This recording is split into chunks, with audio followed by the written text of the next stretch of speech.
പ്രവാസി വ്യവസായിയായിരുന്ന പൂച്ചക്കാട്ടെ അബ്ദുൽ ഗഫൂർ ഹാജിയുടെ മരണം കൊലപാതകം. കേസിൽ മന്ത്രവാദിനിയും ഭർത്താവും 2 സ്ത്രീകളുമടക്കം 4 പേർ അറസ്റ്റിൽ. 596 പവന്റെ സ്വർണ്ണാഭരണങ്ങൾ കണ്ടെത്താനുള്ള അന്വേഷണവും ഊർജിതമാക്കി. This news sponsored by ഗുണമേന്മയോട് കൂടിയ ഉൽപ്പന്നങ്ങൾ മിതമായ നിരക്കിൽ Sreekrishna hardwares MG road Kasaragod. Mangad Koolikkunnu സ്വദേശിനിയും മന്ത്രവാദിനിയുമായ ഷമീമ, ഭർത്താവ് ഉബൈസ്, ഇവരുടെ സഹായികളായ പൂച്ചക്കാട്ടെ അസ്റ്റിഫ, മധൂരിലെ ആയിഷ എന്നിവരെയാണ് കാസർഗോഡ് ജില്ലാ പോലീസ് മേധാവി ഡി ശില്പയുടെ മേൽനോട്ടത്തിൽ DCRB DYSP ജോൺസണിന്റെ നേതൃത്വത്തിൽ അറസ്റ്റ് ചെയ്തത്.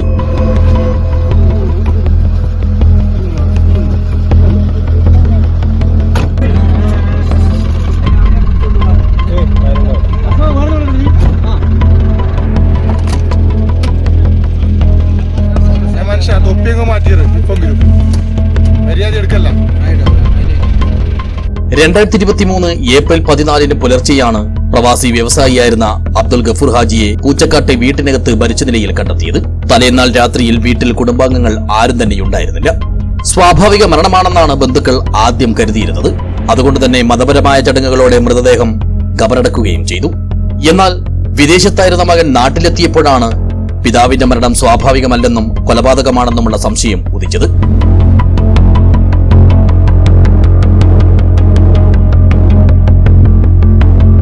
മാത്രമല്ല, ബന്ധുക്കളിൽ നിന്നും വാങ്ങിയതുൾപ്പെടെ 596 പവന്റെ സ്വർണ്ണാഭരണങ്ങൾ വീട്ടിൽ നിന്നും നഷ്ടപ്പെട്ടതായും ബോധ്യപ്പെട്ടു.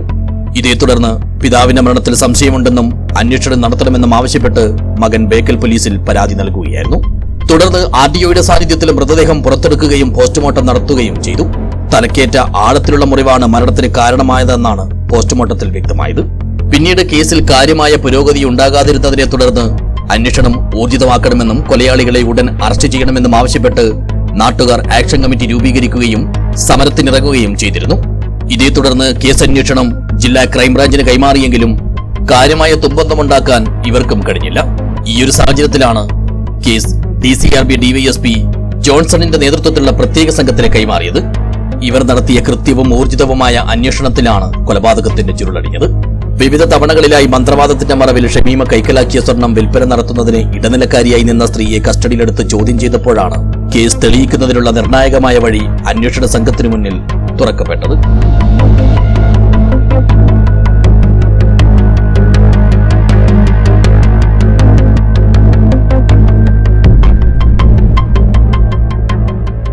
അതിനിടെ നഷ്ടപ്പെട്ട 596 പവൻ സ്വർണ്ണാഭരണങ്ങൾ കണ്ടെത്താനുള്ള അന്വേഷണവും ഊർജിതമാക്കി. ഇതിൽ കുറച്ചു സ്വർണം ജില്ലയിലെ 3ഓളം ജുവല്ലറികളിൽ പ്രതികൾ വിൽപ്പന നടത്തിയതായുള്ള സൂചനകളും പുറത്തുവരുന്നുണ്ട്.